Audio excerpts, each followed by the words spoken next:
Daryl Johnson, he's the owner of DT Analytics, a former Department of Homeland Security analyst. He wrote the controversial, or participated in writing the controversial 2009 report, Right-Wing Extremism, Current Economic and Political Climate Fueling Resurgence and Radicalization and Recruitment.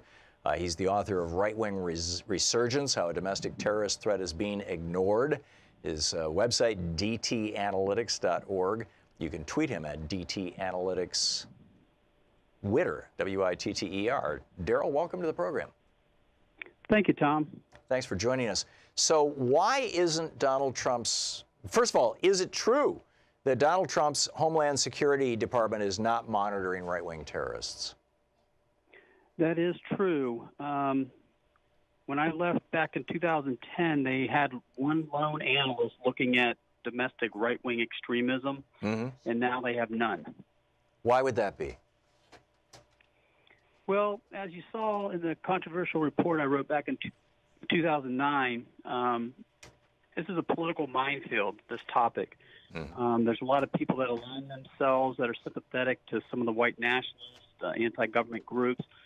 And so I just think Homeland Security takes a risk-averse approach. They don't want any more political firestorm directed their way.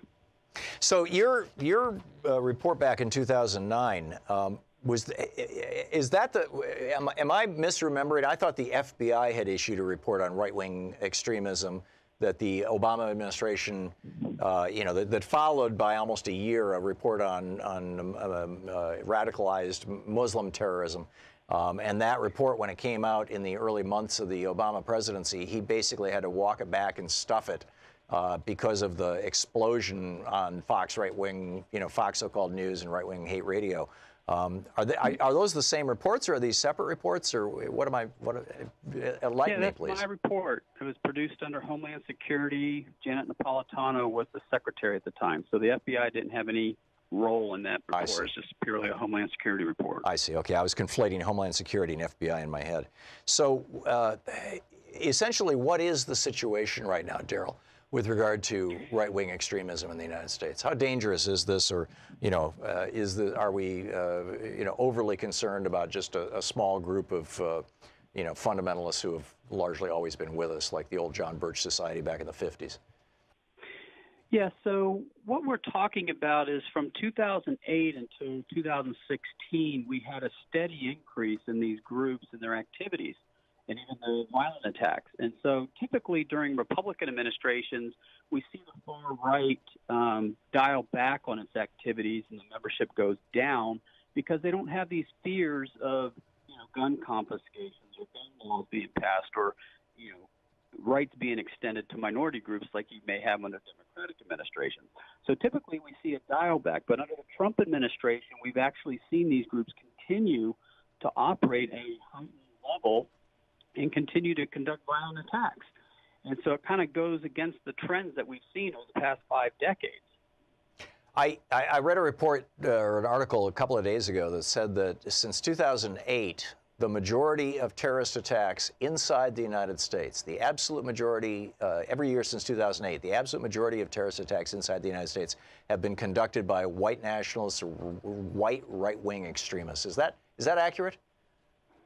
That is accurate. And America's, image when they talk terrorism, they always think it's someone with dark skin that has a Arab-sounding name, that subscribes to, radical interpretations of Islam.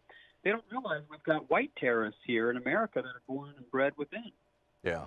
So, wow.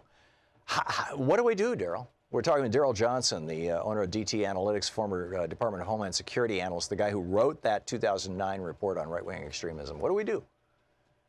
So at a federal level, there needs to be more resources devoted to analyzing and combating the threat.